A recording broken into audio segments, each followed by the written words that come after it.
your hypocrisy. Man may be a worm of the dust by nature and origin, but when he becomes indwelt by my Father's Spirit, that man becomes divine in his destiny. The bestowal spirit of my Father will surely return to the divine source and universe level of origin, and the human soul of mortal man, which shall have become the reborn child of this indwelling Spirit, shall certainly ascend with the divine Spirit to the very presence of the eternal Father. Humility indeed becomes mortal man who receives all these gifts from the Father in heaven, albeit there is a divine dignity attached to all such faith candidates for the eternal ascent of the heavenly kingdom. The meaningless and menial practices of an ostentatious and false humility are incompatible with the appreciation of the source of your salvation and the recognition of the destiny of your spirit-born souls. Humility before God is altogether appropriate in the depths of your hearts. Meekness before men is commendable, but the hypocrisy of self-conscious and attention-craving humility is childish and unworthy of the enlightened sons of the kingdom. You do well to be meek before God, and self-controlled before men, but let your meekness be of spiritual origin, and not the self-deceptive display of a self-conscious sense of self-righteous superiority.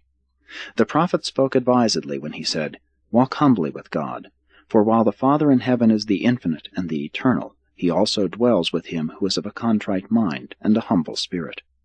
My Father disdains pride, loathes hypocrisy, and abhors iniquity." And it was to emphasize the value of sincerity and perfect trust in the loving support and faithful guidance of the Heavenly Father that I have so often referred to the little child as illustrative of the attitude of mind and the responsive spirit which are so essential to the entrance of mortal man into the spirit realities of the kingdom of heaven. Well did the prophet Jeremiah describe many mortals when he said, "You are near God in the mouth, but far from him in the heart."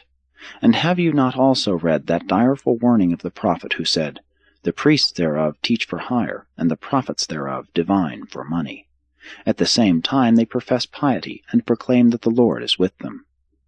Have you not been well warned against those who speak peace to their neighbors when mischief is in their hearts, those who flatter with the lips while the heart is given to double dealing? Of all the sorrows of a trusting man, none is so terrible as to be wounded in the house of a trusted friend. 7. Returning to Bethsaida.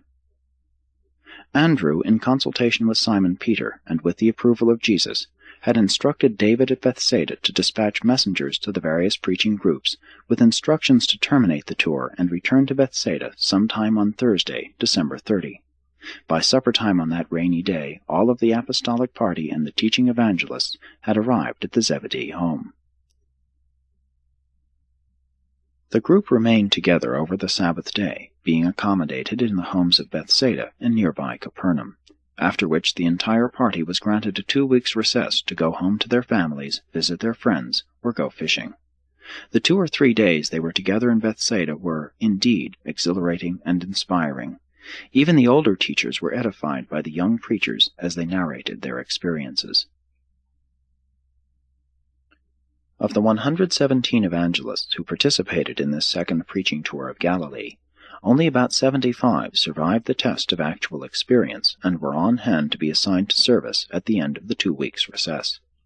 Jesus, with Andrew, Peter, James, and John, remained at the Zebedee home and spent much time in conference regarding the welfare and extension of the kingdom.